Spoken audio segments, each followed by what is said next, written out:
شاہمیر بلوچ تیزی سے حویلی کے اندر داخل ہوا۔ تھوڑی دیر پہلے ہی اس کا نکاح اپنے بھائی کے قاتل کی بہن کے ساتھ ہوا تھا، جو خون بہا میں اس کے نکاح میں آئی تھی۔ جیسے ہی وہ حویلی کے اندر داخل ہوا تو سلطانہ بیگم ہاتھ میں زنجیر پکڑے اس کے سامنے کھڑی تھی۔ یہ لو زنجیر، اور اس لڑکی پر اتنا ظلم کرو کہ اس کی دردناک چیخوں سے یہ حویلی لرز اٹھے، اس کی چیخیں اس قدر بلند ہو کہ اس کے باپ اور بھائی کی حویلی تک ان کی آواز جائے۔ آج تم نے گن گن کے بدلہ لینا ہے اپنے بھائی کے خون کا، ورنہ میں تمہیں اپنا دودھ نہیں بخشوں گی، سلطانہ بیگم نے غصے سے کہا تھا۔ شاہمیر نے ایک نظر اس عورت کی طرف دیکھا جو رشتے میں اس کی چاچی لگتی تھی، لیکن اس کی رضائی ماں تھی۔ اس کی ماں کے مرنے کے بعد اس کی چاچی نے اسے دودھ بھی پلایا تھا اور پالا بھی تھا۔ ظفر اس کا چچا زاد اور رضائی بھائی تھا، جس کو دشمنوں نے ناحق قتل کیا تھا، اور اسی کے خون بہا میں آئی ہوئی لڑکی آج شاہمیر کی منکوحہ بن کے اس کے کمرے میں پہنچا دی گئی تھی۔ شاہمیر بھی غصے سے بھرا ہوا تھا، کیونکہ اسے ظفر سے بے حد محبت تھی، اور جس طرح سے ظفر کا وحشیانہ قتل کیا گیا تھا وہ آج تک نہیں بھولا تھا۔ سلطانہ بیگم نے زنجیر شاہمیر کی طرف بڑھائی تو وہ زنجیر لے کر تیزی سے کمرے کے اندر داخل ہوا۔ جیسے ہی وہ کمرے کے اندر داخل ہوا تو دیکھا کہ گھٹنوں پر سر رکھے بیڈ کے وسط میں وہ لڑکی سسکیاں لیتے ہوئے رو رہی ہے۔ دروازہ کھلنے پر اس نے سر اٹھا کر دیکھا، اس لڑکی نے نقاب کیا ہوا تھا۔ شاہمیر صرف اس کی آنکھیں ہی دیکھ سکتا تھا۔ شاہمیر کو دیکھ کر وہ ایک دم بیڈ سے کھڑی ہو گئی۔ وہ خوفزدہ سی ایک کونے میں جا کر کھڑی ہو گئی، پھٹی پھٹی آنکھوں سے شاہمیر کی طرف دیکھ رہی تھی۔ شاہمیر آہستہ آہستہ چلتا ہوا اس کے قریب آیا اور ہاتھ بلند کر کے اس کا نقاب کھینچا۔ جیسے ہی شاہمیر نے اس لڑکی کا نقاب کھینچا تو اس لڑکی کا چہرہ واضح ہو گیا تھا۔ اس کا چہرہ دیکھ کر تو جیسے شاہمیر کے سر پر آسمان گرا تھا، پیروں تلے زمین نکل گئی تھی۔ یہ وہی لڑکی تھی جس کو آج تک شاہمیر بھولا نہیں تھا۔ یہ وہی لڑکی تھی جس سے پچھلے ایک سال سے وہ خاموش محبت کر رہا تھا، اور آج وہی لڑکی اس کی منکوحہ بن کے یہاں تک آئی تھی۔ لیکن جن حالات میں وہ آئی تھی، شاہمیر خود حیران تھا۔ مجھے ہاتھ مت لگائیں، میں حافظ قرآن ہوں، مجھ پہ ظلم نہ کریں، میں آپ کے آگے ہاتھ جوڑتی ہوں، آپ کے پاؤں پڑتی ہوں، مجھ پر ظلم نہ کریں۔ وہ کچھ بھی ہوا، جو کچھ بھی ہوا اس میں میرا کوئی قصور نہیں تھا۔ میرے بھائی کی ایک سزا مجھے کیوں ملنے جا رہی ہے؟ میں نے تو آپ کے بھائی کو نہیں مارا۔ وہ لڑکی روتی ہوئی سسکتی ہوئی شاہمیر کے قدموں میں پڑی ہوئی تھی۔ یقیناً وہ مار کھانے سے خوفزدہ تھی، وہ تھی ہی اتنی نازک۔ اس کو دیکھ کے لگتا تھا ہاتھ لگاؤ تو ٹوٹ جائے گی، جیسے شیشے کی بنی ہو۔ 20 سال کی وہ نازک سی گڑیا اس کے قدموں میں بیٹھ کر پڑھ کے التجا کر رہی تھی۔ شاہمیر کے ہاتھ سے زنجیر چھوٹ کر نیچے گر گئی تھی۔ جب اس لڑکی نے دیکھا کہ زنجیر نیچے گر گئی تو اس نے سر اٹھا کے شاہمیر کی طرف دیکھا۔ اسے شاید رحم کی امید ہوئی تھی کہ یہ شخص اس پہ رحم کرے گا۔ اس کا تھوڑا سا اعتماد بحال ہوا تھا۔ وہ لڑکی کھڑی ہو گئی۔ شاہمیر اس کی آنکھوں میں دیکھنے لگا۔ وہ خوف و حیرت کے ملے جلے تاثرات سے شاہمیر کی آنکھوں میں دیکھ رہی تھی، جیسے کہ جاننا چاہ رہی ہو شاہمیر اور کیا کرنے والا ہے۔ شاہمیر نے آہستہ سے اس کے سر سے اسکارف کھینچ کر اتارا تو اس کے لمبے گھنے بال اس کی شانوں پر کسی آبشار کی طرح پھیل گئے تھے۔ اس کی اس حرکت پر تو لڑکی تھوڑی سی خوفزدہ ہوئی تھی۔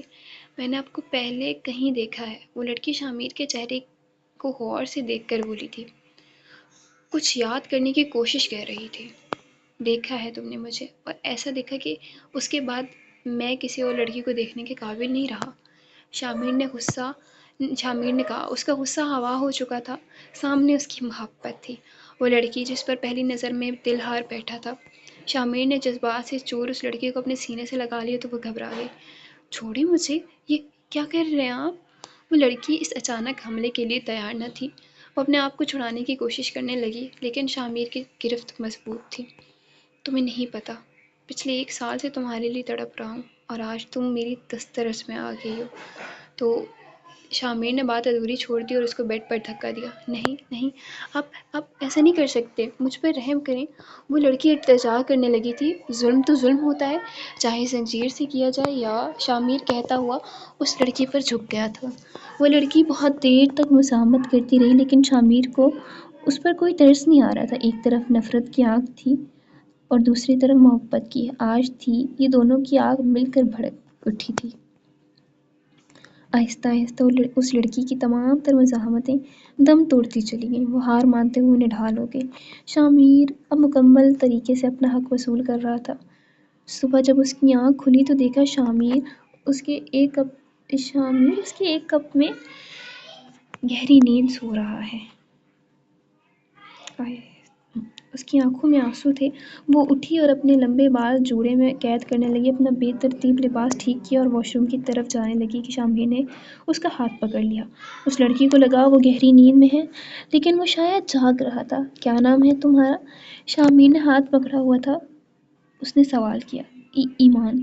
ایمان نام ہے میرا، لرزتی ہوئی آواز میں اس لڑکی نے جواب دیا۔ وہ مستقل اپنا ہاتھ اس کے ہاتھوں سے چھڑانے کی کوشش کر رہی تھی، لیکن شامیر کی گرفت بہت مضبوط تھی۔ تمہاری طرح تمہارا نام بھی خوبصورت ہے، شامیر نے کہہ کر اسے اپنی طرف ایک بار پھر سے کھینچ لیا تھا۔ صبح جب شامیر کمرے سے باہر نکلا تو سلطانہ بیگم کو سامنے صوفے پر بھرا جمان پایا، جو شکوہ نظروں سے اور غصے سے اسے دیکھ رہی تھی۔ میں نے تم سے کہا تھا کہ اس لڑکی کی چیخوں کی آواز پوری حویلی میں گونجنی چاہیے، لیکن چیخنا تو دور کی بات، اس کی ایک سسکی تک مجھے سنائی نہیں دی۔ لیکن میں یہ سمجھوں کہ تم نے اس کے حسن کے آگے ہار گئے ہو اور اپنے بھائی کا خون بھول گئے ہو۔ ہاں صحیح ہے، ظفر تمہارا سگا بھائی تو نہیں تھا نا؟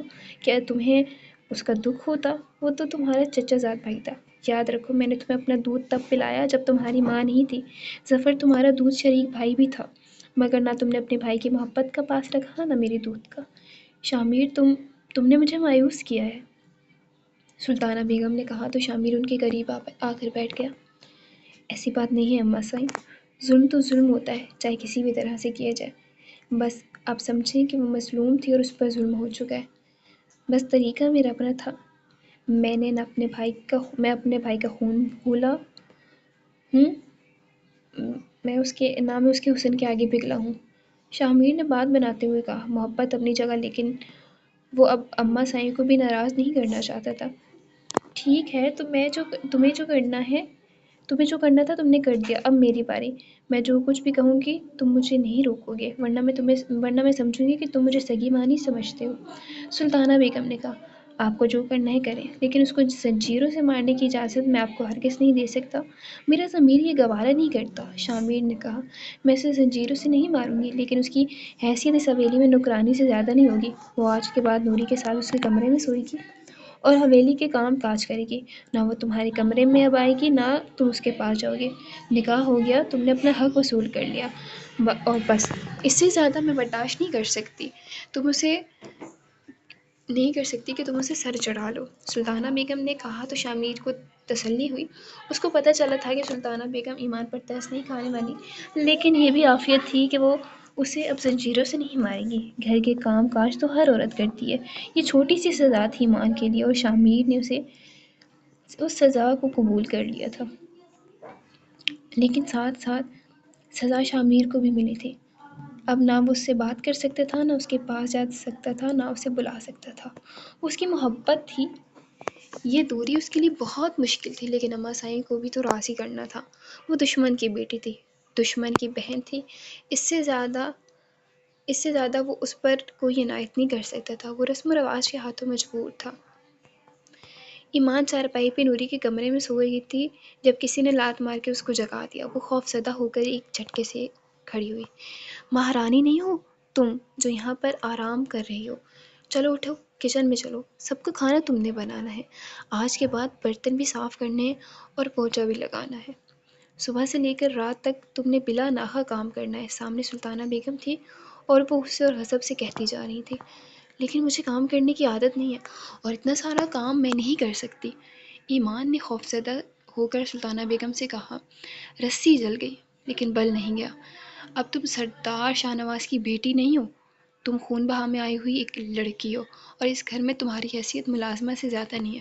شکر کرو میں تم سے صرف کام کروا رہی ہوں، تم پہ مزید کوئی ظلم نہیں کر رہی، کیونکہ شامیر نے مجھے اس کی اجازت نہیں دی، ورنہ تمہیں تمہاری کھال دھڑے کر رکھ دیتی۔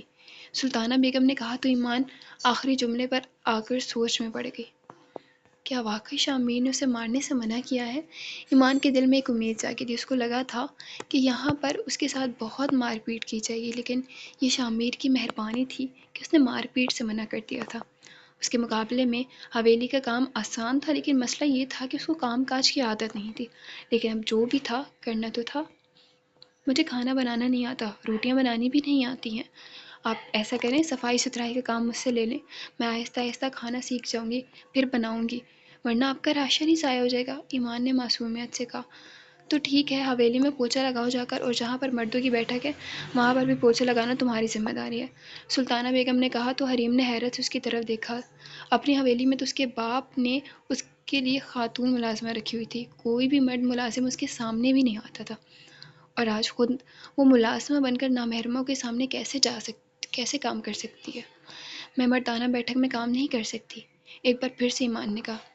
میں نے کہا یہ تمہاری باپ کی حویلی نہیں ہے، یہاں پر تم خون بہا میں آئی ہو، تمہیں چاہت سے بیاہ کر نہیں لائی ہوں میں، آئی بات سمجھ؟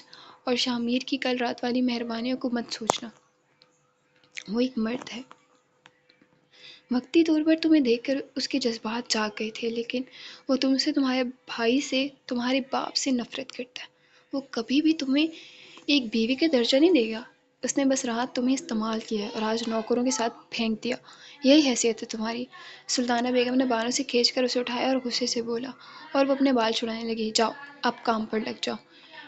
شام کو شامیر واپس آیا تو دیکھا کہ راہداری میں ایمان پوچھا لگا رہی ہے۔ میں نے ایک نظر اس کی طرف دیکھا اور پھر اپنے کام میں مشغول ہو گئی۔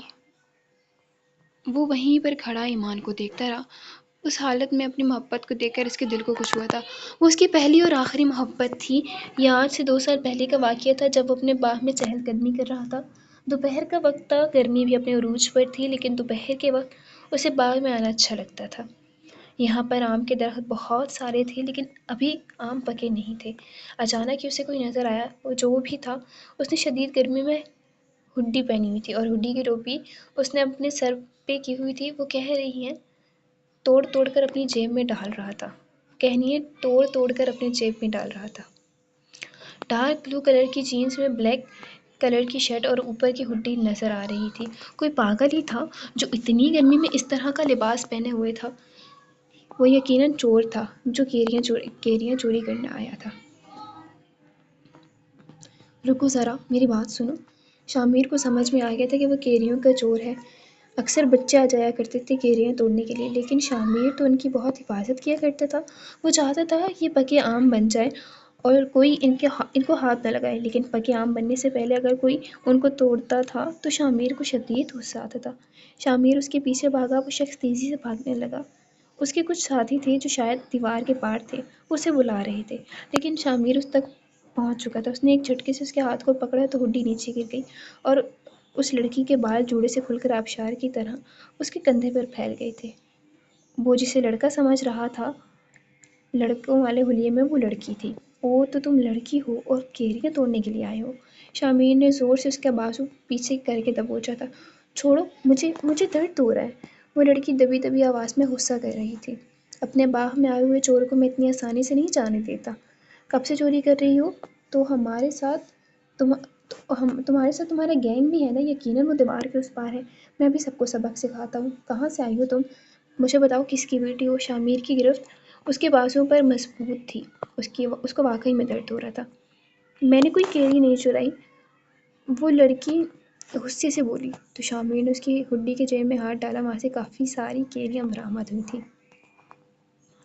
اچھا تو تم نے کوئی چوری نہیں کی، تو پھر یہ کیا؟ شامیر نے کیریاں اس کی آنکھوں کے سامنے لہراتے ہوئے کہا۔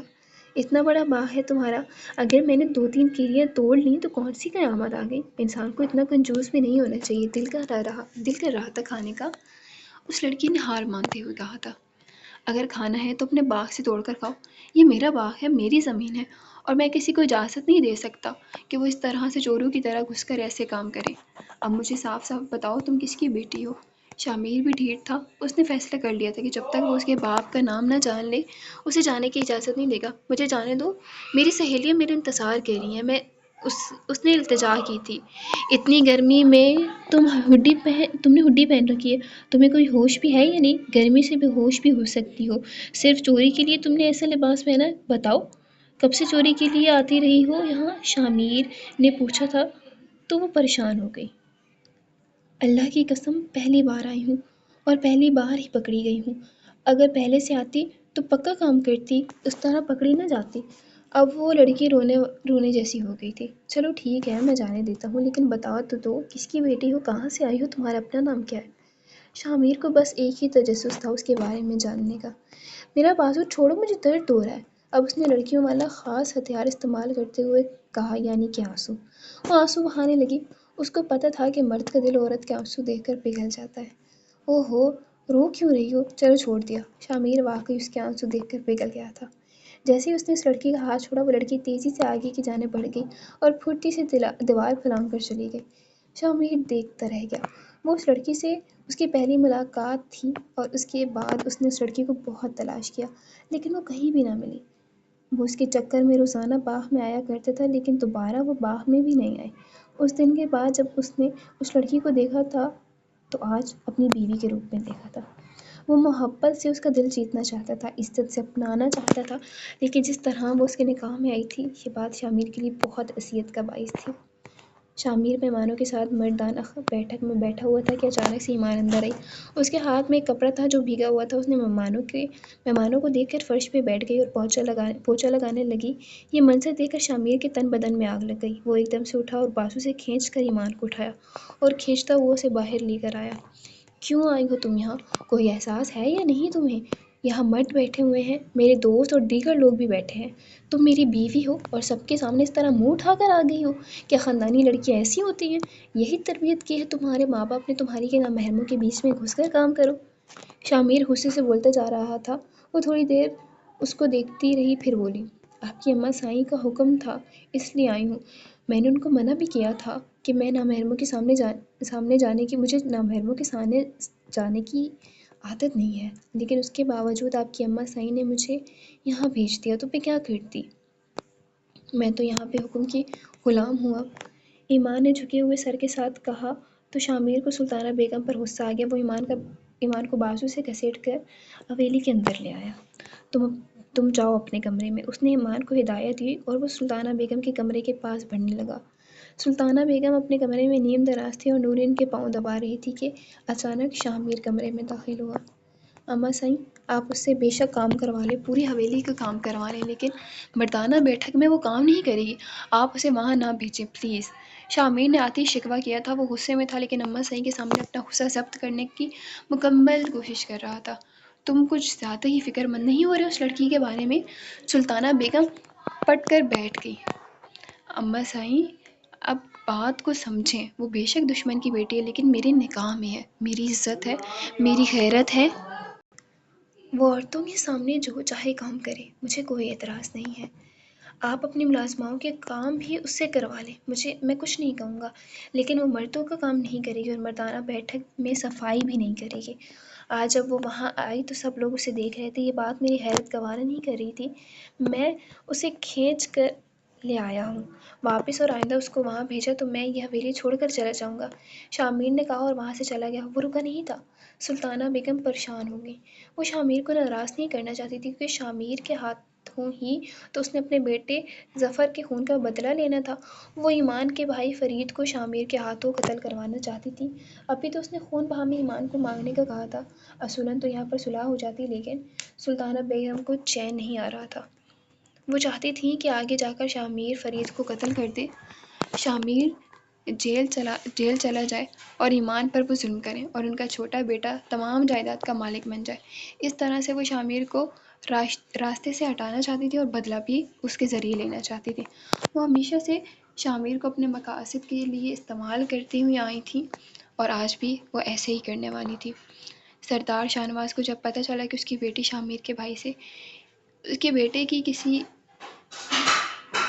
بات پر لڑائی ہوئی تو اس کے بیٹے نے شامیر کے بھائی کو اسی وقت قتل کر دیا، تو یہ خبر شاہنواز کے لیے سہانے روح تھی۔ شامیر کا تعلق دوسرے گاؤں سے تھا اور یہاں پر جان کے بدلے جان رواج تھا۔ یا تو اسی وقت بدلہ لیا جاتا مقابل سے، یا پھر جرگہ بٹھایا جاتا۔ شاہنواز نے اپنے بیٹے کو فوراً امریکہ بھجوا دیا تو شامر نے جرگہ بلوا لیا۔ جرگے میں شامر نے خون بہا کی رقم لینے کا کہا تو اس نے خون بہا کی رقم کے بجائے شاہنواز کی بیٹی کو خون بہا میں مانگ لیا اور کہا کہ شاہنواز اپنا بیٹا میرے حوالے کر دے یا اپنی بیٹی میرے نکاح میں دے دے۔ خون بہا کے طور پر اس سے زیادہ کوئی بھی شرط اسے منظور نہیں۔ مجبوراً اپنے بیٹے کی جان بچانے کے لیے شاہنواز کو اپنی بیٹی ایمان کی قربانی دینی پڑی۔ ان کو ایمان بے حد عزیز تھی، لیکن بیٹا ان کی کمزوری تھا۔ ایمان بھی یہی چاہتی تھی کہ اس کے بھائی کی جان سلامت رہے، اس لیے اس نے بھی خاموشی سے اس فیصلے کو قبول کر لیا۔ وہ بھائی یہ جگہ قربان ہو کر اس حویلی میں آ گئی تھی، لیکن اس کو نہیں پتا تھا کہ سلطانہ بیگم ابھی بھی اس کے بھائی کے قتل کا ارادہ رکھتی ہیں، ورنہ خون بہا لینے کے بعد جھگڑا ختم تصور کیا جاتا ہے۔ لیکن سلطانہ بیگم ایمان کو بھی غلام بنا کر رکھنا چاہتی تھیں اور ایمان کے بھائی فرید کو شامیر کے ہاتھوں قتل کروانا چاہتی تھیں۔ ارے او مہارانی، اٹھ بھی جا، یہ تیرے باپ کا گھر نہیں ہے جہاں تو سوتی رہے گی اور تجھے کوئی کچھ نہیں کہے گا۔ حد ہوتی ہے لاپرواہی کی بھی۔ دن کے 10 بج چکے ہیں، سورج سر پر آ چکا ہے، ابھی تک مہارانی سو کر ہی نہیں دے رہی۔ سارے گھر کے کام کر لوں گی، اٹھ اور کام کر۔ کیا میں سارے گھر کے کام کر لوں گی؟ اٹھ اور کام کر۔ تیری جگہ یہاں پوچھا آ کر تیرا باپ نہیں لگائے گا؟ سلطانہ بیگم نے اپنی لاٹھی اس کی ٹانگ پر ماری تھی اور ساتھ ہی ساتھ غصے سے بولتی چلی گئی۔ آج اسے یہاں آئے ہوئے اور کام کرتے ہوئے مسلسل 15واں دن تھا۔ اتنا کام اس نے اپنی پوری زندگی میں نہیں کیا تھا۔ وہ تو اپنے ماں باپ کی اتنی لاڈلی تھی، نہ جانے قسمت نے کیوں اسے ان ظالموں کے ہاتھوں میں دے دیا تھا۔ اس کے سر میں شدید درد ہو رہا تھا اور بخار سے تپ رہی تھی۔ اس کی آنکھیں بالکل نہیں کھل رہی تھیں، لیکن اس کے سر پہ کھڑی سلطانہ بیگم اسے سونے نہیں دے رہی تھی۔ اماں سائیں، میری طبیعت بہت خراب ہے، میں نہیں اٹھ سکتی، خدا کے لیے مجھ پہ رحم کھائیں، وہ رو رو کر کہنے لگی۔ لیکن سلطانہ بیگم کو اس پہ بالکل بھی ترس نہیں آیا۔ انہوں نے اس کو بالوں سے پکڑ کر اٹھایا اور کہنے لگی، یہاں تمہاری ماں نہیں کھڑی تمہارے نخرے اٹھانے کے لیے، یہاں میں کھڑی ہوں، سلطانہ بیگم، وہ عورت جس کے بیٹے کو تمہارے بھائی نے مارا اور جس کے بیٹے کی خون بہا میں تم آئی ہو۔ اور خون بہا میں آنے والی عورتیں یہاں نخرے نہیں اٹھاتی، ان کے ساتھ ایسا سلوک کیا جاتا ہے جو گھر کے کتے کے ساتھ بھی نہیں کیا جاتا۔ سلطانہ بیگم نے غصے سے کہا اور پھر اس کے بالوں کو جھٹکے سے چھوڑا۔ اس کے سر دیوار پر جا لگا، اس کی آنکھیں ایک دم سے آنسو کی برسات ہونے لگی اور وہ سوچنے لگی، یا اللہ، میں تیری بندی تھی، تیری وہ بندی جسے تو نے قرآن پاک پڑھنے کی طاقت دی، قرآن کے 30 سپارے اپنے اندر رکھنے کی طاقت دی۔ آج تیری وہ بندی اس قدر مشکل میں ہے، میری مدد فرما میرے رب۔ اس نے دل ہی دل میں اوپر دیکھا، بظاہر تو چھت نظر آ رہی تھی، لیکن اس کے دل کی آنکھیں اوپر آسمان پہ وہاں کہیں خدا کو تلاش کر رہی تھی۔ لیکن اب اسے کام کرنا تھا۔ وہ سر کے درد اور بخار سے ٹوٹتے جسم کے ساتھ روتے ہوئے اٹھی اور کام کرنے لگی، پوچھا لگانے لگی۔ وہ گھر کے فرش پہ پوچھا لگا رہی تھی، پانی ٹھنڈا یخ تھا، اس ٹھنڈے یخ میں بخار سے تپتے ہوئے ہاتھوں کے ساتھ وہ پوچھا لگا رہی تھی، جبکہ سلطانہ بیگم صوفے پر بیٹھی چپتی نگاہوں سے اسے دیکھ رہی تھی۔ بار بار وہ ایک ہی جگہ سے دوسری جگہ پر پوچھا لگانے کے لیے کہتی۔ تقریباً 1 گھنٹہ گزر چکا تھا، وہ اس طرح ایک فرش سے پوچھا نہیں لگا پائی تھی۔ شاہمیر نے سلطانہ بیگم کو اس پر ظلم کرنے سے منع کر دیا تھا کہ وہ اسے زنجیروں سے نہ مارے اور اس پر ہاتھ نہ اٹھائے، لیکن وہ اسے یا تو مار ہی سکتی تھی کہ وہ اسے اپنے اندر ہی اندر مارتی رہے اور پتہ بھی نہ چلے۔ 5-6 بار ایک ہی جگہ پر پوچھا لگانے کے بعد بھی سلطانہ بیگم نے اسے کہا کہ تم اس جگہ پر پوچھا لگاؤ، تو وہ کہنے لگی کہ اماں سائیں، میں یہاں سے 6 بار پوچھا لگا دیا ہے، اور کتنی بار لگاؤں، میری طبیعت بہت زیادہ خراب ہے، میں جلدی سے کام ختم کر کے سونا چاہتی ہوں۔ اس نے اپنے دفاع میں کچھ بولا تو سلطانہ بیگم نے اس کے بالوں کی چٹیاں زور سے پکڑ کر اس کے چہرے کو سامنے منہ ملایا اور کہنے لگی، تو یہ مت بھول کہ یہاں اپنے باپ کے گھر نہیں بلکہ سلطانہ بیگم کے گھر ہے، اور سلطانہ بیگم کے گھر میں تو خون بہا کے طور پہ آئی ہوئی ہے، تو یہ مت سوچ کہ یہاں پر تجھے سکون کا سانس بھی لینے دوں گی۔ یہ کہتے ہوئے اس نے اسے ایک جھٹکے سے چھوڑا تو وہ زمین پہ گر گئی۔ اس نے سنبھلتے ہوئے جب اٹھنے کی کوشش کی تو دیکھا کہ وہ کسی کے قدموں میں تھی، یہ مردانہ جوتے تھے۔ اس نے سر اٹھایا تو دیکھا کہ سامنے شاہمیر کھڑا تھا۔ اسے دیکھ رہا تھا۔ اس کی آنکھوں سے آنسو جاری ہو گئے تھے۔ وہ بے ساختہ اس کے پاس بیٹھا اور اسے اٹھانے ہی لگا تھا کہ اس نے محسوس کیا اس کا جسم تپ رہا ہے۔ اس نے جلدی سے اس کے ماتھے پہ ہاتھ رکھا تو پتہ چلا اسے تو بہت تیز بخار ہے۔ اس نے بڑے ہی قرب سے سلطانہ بیگم کی طرف دیکھا اور کہا، آپ کو دکھائی نہیں دیتا کہ اس کی طبیعت اتنی خراب ہے؟ وہ کیسے یہ سارا کام کر سکتی ہے؟ اور تو اور آپ نے اسے دھکا بھی دے دیا۔ دیکھیں تو صحیح اس کی حالت کتنی خراب ہوئی ہے۔ میں نے آپ سے کہا بھی تھا کہ اس پہ کسی قسم کا ظلم نہیں ہونا چاہیے۔ اس نے یہ کہا اور ایمان کو سہارا دے کر اٹھایا۔ اس سے پہلے کہ ایمان پوری طرح سے کھڑی ہوتی بے ہوش ہو گئی اور اس کی باہوں میں ہی جھول گئی۔ شامیر کے پیروں تلے سے زمین نکل گئی۔ اس نے جلدی سے اسے اٹھایا اور کمرے میں لے گیا۔ اس کے ہاتھ ملنے لگا، اسے بار بار آوازیں دینے لگا، لیکن اسے کسی طرح ہوش نہیں آیا۔ اس نے جلدی سے موبائل نکالا، ڈاکٹر کو کال کر دی، جبکہ اس کے اس عمل پہ سلطانہ بیگم کو بہت غصہ آیا تھا۔ وہ ایک دم سے اٹھ کر اس کے پیچھے آئیں اور کہنے لگی، تم کیوں اس لڑکی کی اتنی فکر کر رہے ہو؟ تم نہیں جانتے کہ یہ تمہارے بھائی کے قتل میں ونی ہو کر آئی ہے؟ یہ تمہارے بھائی کے قاتل کی بہن ہے، اور تم جانتے ہو نا وہ جو قصاص کے طور پر آئے اس کے ساتھ کیسے سلوک کیا جاتا ہے؟ وہ آگ بگولا ہوتے شامیر پر برس پڑی تھی، لیکن شامیر خاموش رہا۔ کچھ دیر بعد وہ پھر بولی، شامیر دیکھو یہ بہانہ کر رہی ہے اور تم خواہ مخواہ میں اتنے نخرے اٹھا رہے ہو۔ کیا تم بھول گئے ہو اس کے بھائی نے تمہارے بھائی کا قتل کیا ہے؟ وہ ایک دم سے اکتا کر کہنے لگا، نہیں اماں نہیں، میں کچھ نہیں بولا، میں سب جانتا ہوں، لیکن کسی کی طبیعت خراب ہو تو اس کو بہانہ نہیں کہتے۔ آپ دیکھ نہیں رہی اس کا جسم کتنا بخار سے تپ رہا ہے؟ یہ چاہے جیسی بھی ہو میری بیوی ہے، اس کا خیال رکھنا میرا فرض ہے۔ یہ کہتے وہ باہر بڑھ گیا، کیونکہ باہر ڈاکٹر آ چکی تھی۔ وہ ڈاکٹر کو لیے اندر آ گیا۔ یہ ڈاکٹر حویلی میں خاص طور پر عورتوں کے لیے رکھی گئی تھی۔ جب بھی کسی کی طبیعت خراب ہوتی تھی اسی ڈاکٹر کو بلا لیا جاتا۔ یہاں کی عورتوں کو دیکھنے کے لیے کوئی مرد نہیں آتا تھا، اس لیے ایمان کو دیکھنے کے لیے بھی یہی تھی۔ اس نے ایمان کو چیک کیا اور کہنے لگی، اسے بہت تیز بخار ہے اور میری بات سنیں، میں آپ کو کچھ دوائیں لکھ کر دیتی ہوں، اس کو وقت پر دیتے رہیے گا اور ٹھنڈے پانی سے اسے دور رکھیے گا۔ پھر اس نے ہاتھ کو چیک کیا اور کچھ دیر بعد کہنے لگی، اور صرف بخار ہی نہیں بلکہ خوشخبری بھی ہے، آپ کو مبارک ہو، آپ کی بیوی ماں بننے والی ہے۔ یہ بات سن کر شامیر کے دل کو بے حد خوشی ملی تھی۔ اسے یقین ہی نہیں آ رہا تھا کہ وہ سچ میں باپ بننے والا ہے، اور وہ بھی اپنی پہلی اور آخری محبت، اس کی بیوی، اس کی ایمان اسے بچہ دینے والی تھی، اور وہ دونوں ماں باپ بننے والے تھے۔ وہ بہت خوش ہو گیا تھا۔ اس حویلی کا وارث آنے والا تھا۔ اماں صحیح آپ غلط سمجھ رہی ہیں، ایسا ہرگز نہیں ہے، یہ صرف میری بیوی ہے، اور اسے سب سے پہلے میں نے ہاتھ لگایا ہے۔ میں جانتا ہوں کہ یہ بچہ صرف میرا ہے، آپ ایسا نہیں کہیں۔ ڈاکٹر کی بات سنی تو سلطانہ بیگم آپے سے باہر ہو گئی، اور وہ اس کے گھر کا وارث تو نہیں چاہتی تھی۔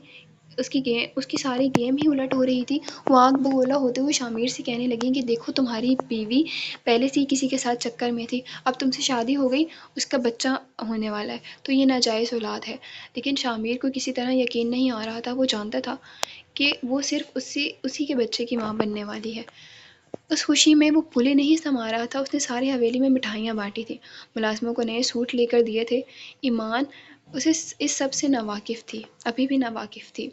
اماں سائیں، اس سے آگے ایک لفظ میں نہیں سنوں گا۔ میں جانتا ہوں کہ آپ کو ایمان پسند نہیں کرتی، لیکن میں جانتا ہوں کہ ایمان کسی اور کے ساتھ چکر میں بھی نہیں ہے، اور وہ جس بچے کو جنم دینے والی ہے وہ بچہ صرف میرا ہے، اور آج کے بعد میں آپ سے کہہ رہا ہوں کہ اس سے کوئی بھی کام نہیں کروانا۔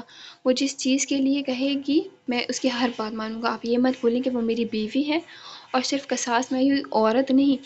ہاں میں جانتا ہوں اس کے بھائی نے میرے بھائی کے قتل کیا ہے، لیکن میں یہ نہیں چاہتا کہ کسی اور کے کیے کی سزا کسی اور کو ملے۔ اس معاملے کو یہیں رفع دفع ہو جانا چاہیے۔ ہم نے قصاص کے طور پہ لڑکی لی ہے۔ شامیر کے دل کی بات بھی آج زبان پر آ ہی گئی۔ سلطانہ بیگم کو کرنٹ سا لگا تھا۔ وہ کہنے لگی، شامیر تم ایک لڑکی کی محبت میں اتنا آگے ہو چکے ہو کہ تمہیں اپنے خاندان کی رسم و رواج کا بھی علم نہیں۔ تم جانتے ہو قصاص میں آئی ہوئی عورت کو بیوی کا درجہ نہیں بلکہ پاؤں کی جوتی کا درجہ دیا جاتا ہے۔ پاؤں کی جوتی ہی نہیں بلکہ اسے گھر کے کتے سے بھی زیادہ اہمیت نہیں دی جاتی، اور تم اس پاؤں کی جوتی کو سر کا تاج بنا رہے ہو، تمہیں شرم آنی چاہیے۔ سلطانہ بیگم کی یہ بات سن کر وہ خاموشی سے اٹھا اور اٹھ کر چلا گیا۔ آج سلطانہ بیگم کو کو اس سے غداری کی بو آنے لگی تھی۔ سلطانہ بیگم نے وہیں کرتے ہوئے سوچا، شامیر میں سمجھتی ہوں کہ تم کیا کر رہے ہو، تم کیا کہنا چاہتے ہو، میں سب سمجھ رہی ہوں۔ اب دیکھنا، میں ہمیشہ تمہیں اپنے لیے ہتھیار کے طور پر استعمال کرتی رہی، لیکن آج میں تمہاری خوشیاں بھی لے لوں گی۔ مجھے اپنے بیٹے کا بدلہ چاہیے، اور وہ بھی میں تمہارے ہاتھوں ہی لوں گی۔ تم یہ مت سمجھو کہ تم مجھ سے زیادہ مکار ہو۔ سلطانہ بیگم شامیر کی پشت کو دیکھتے ہوئے سوچنے لگی تھی۔ اس کی آنکھ کھلی تو اس کے سر کے درد میں کچھ کمی آ چکی تھی۔ اسے اب ٹھنڈ بھی نہیں لگ رہی تھی۔ اس نے آنکھیں کھولی اور ارد گرد دیکھا تو وہ چونک گئی۔ یہ تو وہی کمرہ تھا جس میں وہ پہلی رات آئی تھی۔ یہ وہی بیڈ تھا جس پر اسے شامیر نے کس بے دردی سے روندا تھا۔ اسے جوں ہی کچھ سمجھ آیا وہ تڑپ کر اٹھ بیٹھی۔ اس نے ارد گرد دیکھا تو کوئی موجود نہیں تھا۔ وہ گھبرا گئی تھی کیونکہ سلطانہ بیگم نے اسے یہاں آنے سے منع کیا تھا۔ وہ شامیر کے کمرے کی طرف دیکھ بھی نہیں سکتی تھی، پھر آج کیسے وہ شامیر کے کمرے میں تھی؟ اس نے خود سے کمبل ہٹایا اور ابھی نیچے اترنے ہی لگی تھی کہ دروازہ کھلا اور شامیر اندر داخل ہوا۔ شامیر جلدی سے آگے بڑھا اور اسے کہنے لگا، تمہیں اپنے بیڈ سے نیچے اترنے کی کوئی ضرورت نہیں ہے۔ جب تک تم بالکل ٹھیک نہیں ہو جاتی، تب تک تم اس کمرے سے باہر نہیں جاؤ گی۔ شامیر نے نرمی سے کہا اور اسے پکڑ کر واپس اس کی جگہ پر بٹھا دیا۔ اسے سمجھ میں نہیں آ رہا تھا کہ یہ کیا ہو رہا ہے، مگر وہ اماں سائیں، وہ اتنا ہی بول پائی تھی کہ شامیر نے اسے کہا، اماں سائیں کو میں نے سنبھال لیا، اب تمہیں یہاں پر کوئی کچھ نہیں کہے گا۔ تم جانتی ہو تمہاری طبیعت کتنی خراب ہو گئی تھی؟ ایمان نے نفی میں سر ہلایا تو وہ اس کے قریب ہو کر بیٹھ گیا۔ اس کے ہاتھ کو اپنے ہاتھ میں لیا اور کہا، میں تمہیں جو بات بتانے چاہ رہا ہوں میرے لیے وہ بہت خوشی کی بات ہے، اور میں نہیں جانتا کہ یہ بات تمہارے لیے خوشی کی بات ہے یا نہیں۔ تم اس بات کو کیسے محسوس کرتی ہو میں نہیں جانتا، لیکن اس خبر نے مجھ میں ایک نئی روح پھونک دی ہے۔ ایمان نے ناسمجھی کی حالت میں اسے دیکھ رہی تھی۔ آج اس نے اپنا ہاتھ اس کے ہاتھ سے چھڑانے کی مزاحمت نہیں کی تھی۔ وہ خبر سننا چاہو گی تم؟ اس نے مسکرا کر ایمان کے چہرے کی طرف دیکھا تو جو سرد پڑ رہا تھا۔ ایمان نے اس بات میں سر ہلایا تو وہ مسکرا کر کہا، میں اور تم ماں باپ بننے والے ہیں، تمہیں بہت بہت مبارک ہو۔ تم جانتی ہو اس خبر نے مجھے کتنا خوش کیا ہے، میں سوچ بھی نہیں سکتا یہ احساس کتنا حسین ہے۔ میں تمہارے تمام سگے رشتے مجھ سے دور ہو چکے ہیں، لیکن تمہیں دیکھ کر مجھے لگتا ہے کہ میرے تمام رشتے تم پر مکمل ہو چکے ہیں، اور اب جب یہ خبر میرے سامنے آئی ہے تو تم سمجھ نہیں سکتی میں کتنا خوش ہوں۔ ایمان نے جب یہ سنا تو اسے یقین نہیں آیا، لیکن اپنے سامنے بیٹھے مرد کو دیکھ کر جو خوشی سے پھولے نہیں سما رہا تھا، اس وقت اس پر انکشاف ہوا تھا کہ اسے وہ مرد دنیا کا حسین مرد لگنے لگا ہے۔ اس کے ساتھ ایک عجیب سا احساس ہو رہا تھا، عجیب سا سکون مل رہا تھا۔ وہ جب سے یہاں آئی تھی، یہاں پر اس کا غمخوار صرف ایک ہی چہرہ تھا، اور وہ تھا شامیر کا چہرہ، اسی شخص کا چہرہ جو اس کا شوہر بھی تھا اور اسے محبت بھی کرتا تھا۔ اس کی محبت اس کے انگ انگ سے ظاہر ہو رہی تھی، اس کی آنکھوں سے ظاہر ہو رہی تھی۔ اس کے مسکراتے چہرے کو دیکھ کر ایمان بھی مسکرا رہی تھی۔ اس خبر نے اسے غمگین نہیں کیا تھا۔ وہ خاموشی سے بیٹھی اسے دیکھ رہی تھی کہ ایک بار پھر اس نے کہا، تم بتاؤ تمہاری کیا خواہش ہے؟ آج میں تمہاری ہر خواہش پوری کروں گا۔ اس نے اس کے ہاتھ کو دبا کر کہا تو وہ کہنے لگی، کیا سچ میں آپ میری ہر خواہش پوری کریں گے؟ ہاں، میں تمہاری ہر خواہش پوری کروں گا، تم کہو تو صحیح۔ تو وہ کہنے لگی، مجھے ایک بار اپنے امی ابو سے ملنا ہے، مجھے اپنے بھائی سے ملنا ہے، میں نے سنا ہے کہ میرا بھائی واپس آ چکا ہے، آپ پلیز مجھے ایک بار میرے مائکے لے جائیں۔ وہ آنکھوں میں آنسو بھر کر التجا کر رہی تھی۔ اس کے آنسو جب اس کی آنکھوں سے ڈھلک کر گالوں تک آئے تو شامیر کو اپنے دل میں ایک تکلیف سی ہوتی محسوس ہوئی۔ اس نے جلدی سے اس کے آنسو کو صاف کیا اور کہنے لگا، میں نے تم سے وعدہ کیا ہے اور میں اپنے وعدے کا پکا ہوں، میں تمہیں تمہارے ماں باپ کے گھر ملوانے لے جاؤں گا، شرط یہ ہے کہ تم وہاں جا کر رہ نہ جانا، مجھے چھوڑ کر مت جانا۔ آج شامیر دل کی تمام تر باتیں باہر آ رہی تھیں۔ اس نے مسکرا کر اس کے ہاتھ پر ہاتھ رکھا اور کہنے لگی، میں وعدہ کرتی ہوں ان سے مل کر واپس آ جاؤں گی۔ اس نے مسکرا کر اسے اجازت دے دی تھی اور کہنے لگا، ٹھیک ہے، پھر کل تیار رہنا تم، اگر کل ٹھیک ہوئی تو تمہیں کل ضرور تمہارے مائکے لے کے جاؤں گا، نہیں تو جب تک تمہاری طبیعت ٹھیک نہیں ہو جاتی تب تک ہم تمہارے مائکے نہیں جائیں گے۔ اس کی بات سن کر ایمان اپنے دل ہی دل میں دعا کرنے لگی کہ خدا کرے اس کی طبیعت ٹھیک ہو جائے اور وہ مائکے جائے، مائکے جا کر اپنی امی سے ملے اور اپنے ابو سے ملے، ان سے بچھڑے ہوئے کتنے دن ہو گئے تھے۔ ادھر آؤ سویرا، میری بات سنو۔ سلطانہ بیگم اس کے ہاتھ ہاتھ سے پکڑ کر اپنے کمرے کی طرف لے گئیں اور اسے کہنے لگی، خاموشی سے میری بات سنو، جتنا میں کہتی ہوں اتنا کرتی جا، اور خبردار اس بات کے بارے میں شامیر کو کانوں کان خبر نہیں ہونی چاہیے۔ سلطانہ بیگم نے اس کے کان میں سرگوشی کی تو وہ کہنے لگی، جی بی بی جی، آپ حکم کریں۔ تو سلطانہ بیگم کہنے لگی، یہ دوا ہے، اس دوا کو اس کی دوائیوں میں رکھ دینا، اور سنو، یہ جو دوائی ہے نا اسی کی شکل کی ہے، اس دوائی کو اس کی دواؤں میں ہوگی، ابھی تم اس کے کمرے میں اسے ناشتہ دینے جاؤ گی نا تو اسے تبدیل کر دینا، وہ تھوڑی تھوڑی کر کے پیتی رہے گی تو میرا کام ہوتا جائے گا۔ شامیر کو کانوں کان بھی خبر نہیں ہوگی۔ سلطانہ بیگم نے کہا تو باہر سے آتے ہوئے شامیر کے قدم وہیں رک گئے۔ وہ دروازے کے پاس رک کر بات سننے لگا۔ بڑا چالاک سمجھتا ہے نا شامیر اپنے آپ کو، اسے کیا لگتا ہے کہ میں نے اسے کبھی اپنا بیٹا مانا؟ ارے میں تو اسے کبھی اپنا بیٹا مانا ہی نہیں، وہ تو بس میرا ایک ہتھیار ہے، چلتا پھرتا پرزا ہے میرا۔ اس کے ہاتھوں میں نے ایمان کے بھائی کو ختم کروانا تھا، لیکن وہ تو خود ایمان کا اسیر ہو چکا ہے۔ اب دیکھنا، جب ایمان یہ دوائی کھاتی رہے گی اور تھوڑی تھوڑی مقدار اس کے اندر جاتی رہے گی، پھر آہستہ آہستہ اس کا بچہ اس کے پیٹ میں ہی مرنے لگے گا۔ جب وہ اپنے مائکے جائے گی، کچھ دیر ہی رہے گی، کھائے گی پیے گی اور طبیعت خراب ہوگی تو پھر سارا شک چلا جائے گا اس کے مائکے پر، اور پھر شامیر جا کر مارے گا اس کے بھائی کو۔ بڑا شیر سمجھتا ہے نا شامیر اپنے آپ کو۔ اب میں دیکھتی ہوں کیسے وہ میرے اشاروں پر نہیں چلتا۔ وہ اپنی مستی میں مست اپنی ملازمت سے کہہ رہی تھی، جبکہ دروازے پہ کھڑا شامیر حیرت اور پریشانی کے ملے جلے تاثرات کے ساتھ دروازے کے پیچھے سے آنے والی آواز کو سن رہا تھا۔ اماں سعید نے اتنا بڑا دھوکہ کیا، اور وہ آگے بھی ارادہ رکھتی ہیں، اور وہ بھی میری بیوی بچوں کو نقصان پہنچانے کا۔ مجھے یہ امید نہیں تھی۔ شامیر یہ سوچتے ہوئے دروازہ کھول کر اندر چلا گیا، اور اندر کھڑی سلطانہ بیگم اسے دیکھ کر ایک دم سے سٹپٹا گئی۔ شامیر تم! وہ اس سے پہلے کہ آگے کچھ اور کہتی، اس نے آگے بڑھ کر، اماں سعید، مجھے آپ سے یہ امید نہیں تھی، میں آپ کو اپنی ماں سمجھتا تھا، اور آپ تو آستین کا سانپ ہی نکلے۔ آپ نے مجھے کبھی اپنا بیٹا سمجھا ہی نہیں۔ اگر آپ شروع سے میرے ساتھ دکھاوے کی طرح بات نہ کرتی، اگر آپ میرے ساتھ شروع سے ایسا ہی کرتی اور مجھے آپ کے بارے میں علم ہوتا تو آج مجھے آپ کے اس طرح بدل جانے پر ہم نہ ہوتا، لیکن آپ تو ہمیشہ سے تھیں ہی ایسی۔ آپ مجھے اپنے اشاروں پر چلانا چاہتی تھی نا، تو مبارک ہو آپ کو، آج میں اپنی بیوی کو یہاں سے لے کر جا رہا ہوں۔ مبارک ہو آپ کو، آپ کی یہ حویلی، آپ کے ملازم، آپ کی یہ شان و شوکت۔ آپ جو کریں، میرا اس سے کوئی سروکار نہیں، جا رہا ہوں میں۔ یہ کہتے ہوئے شامیر جانے کے لیے مڑا تو سلطانہ بیگم نے اسے آواز دی، رک جاؤ شامیر، تم غلط سمجھ رہے ہو۔ لیکن شامیر اب سب کچھ سمجھ چکا تھا، شامیر کو ان کی حقیقت سمجھ آ گئی تھی۔ شامیر نے کہا، اماں سعید، میں نہیں چاہتا کہ میں ادب کی اس سیڑھی کو نیچے گرا دوں۔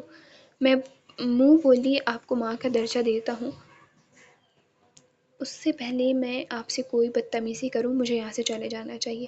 یہ کہتا وہ باہر نکلا۔ ایمان مکمل طور پر تیار ہو چکی تھی، وہ اس کا ہاتھ پکڑتے ہوئے حویلی سے باہر لے گیا۔ سلطانہ بیگم باہر بھاگی، ان کے ہاتھ میں سے سب کچھ جاتا دکھائی دے رہا تھا، لیکن اب شامیر کو کوئی پرواہ نہیں تھی۔ شامیر نے اسے گاڑی میں بٹھایا اور اس کے مائکے لے آیا، اور پھر اسے کہنے لگا کہ مجھے معاف کر دو ایمان، تمہارے ساتھ یہاں پر جو بھی ہوتا رہا، میں نہیں چاہتا تھا کہ آج کے بعد منی میں آئی ہوئی لڑکی روندی جائے۔ میں اس رسم کو ختم کرنا چاہتا تھا، لیکن اماں سعید نے اس چیز کو مزید بڑھا دیا، اور اب تمہیں اور میرے بچے کو نقصان پہنچانے کا سوچ رہی تھی، لیکن میں ایسا ہرگز نہیں ہونے دے سکتا۔ کچھ دن تم اپنے امی ابو کے گھر رہو، تب تک میں شہر میں اپنے گھر کا انتظام کرتا ہوں۔ تمہیں میں شہر لے جاؤں گا، تمہیں کوئی فکر کرنے کی ضرورت نہیں۔ اب تم پر کسی قسم کا ظلم نہیں ہوگا، تم کسی سے ڈر کر نہیں رہو گی، میں تمہارے ساتھ ہوں۔ یہ کہتے ہوئے اس نے ایمان کا ہاتھ پکڑا، اور ایمان نے مسکراتے ہوئے نم آنکھوں سے اس کی طرف دیکھا۔ اس کے صبر کا پھل اس کا شوہر شامیر کی موجودگی میں مل چکا تھا۔ اس نے مسکرا کر آسمان کی طرف دیکھا تھا اور خدا کا شکر ادا کرنے لگی تھی۔ سلطانہ بیگم وہاں اپنے گھر میں چیختی چلاتی رہ گئی تھی، لیکن آج ان کے تمام منصوبے دھرے کے دھرے رہ گئے تھے۔ انہوں نے اپنی کئی ترکیبیں استعمال کی تھیں، لیکن اب اس کی گئی ترکیبیں رائیگاں ہو گئی تھیں۔ سلطانہ بیگم کے ہاتھ سے سب کچھ جا چکا تھا۔ اس نے وہ حویلی تو چھوڑ دی تھی، لیکن شامیر کے نام پر جو جائیداد تھی وہ تو نہیں چھوڑ سکتا تھا۔ اس جائیداد کے لیے تو سلطانہ بیگم اسے اپنے اشاروں پر چلا رہی تھی، لیکن اب آن قیام میں سلطانہ بیگم منہ کے بل گر چکی تھی، اور وہاں شامیر اپنی بیوی اور اپنی محبت ایمان کے ساتھ خوش تھا۔ یہ نقصان تو بہت بڑا تھا کہ جس عورت کو وہ اپنی ماں سمجھتا تھا، اس عورت نے اس کے پیٹھ پیچھے چھرا گھونپنے کی کوشش کی تھی، لیکن اس کے کرم اچھے تھے کہ وہ بچ گیا تھا، اور اب ماں اور محبت میں کسی ایک کو چننا تھا۔ اس نے محبت کا انتخاب کر لیا، وہ اپنے اس انتخاب پر بالکل بھی پشیمان نہیں تھا۔ چینل کو ضرور سبسکرائب کیجیے گا اور ویڈیو کو لائک کر کے کامنٹ ضرور کیجیے گا۔ اللہ حافظ۔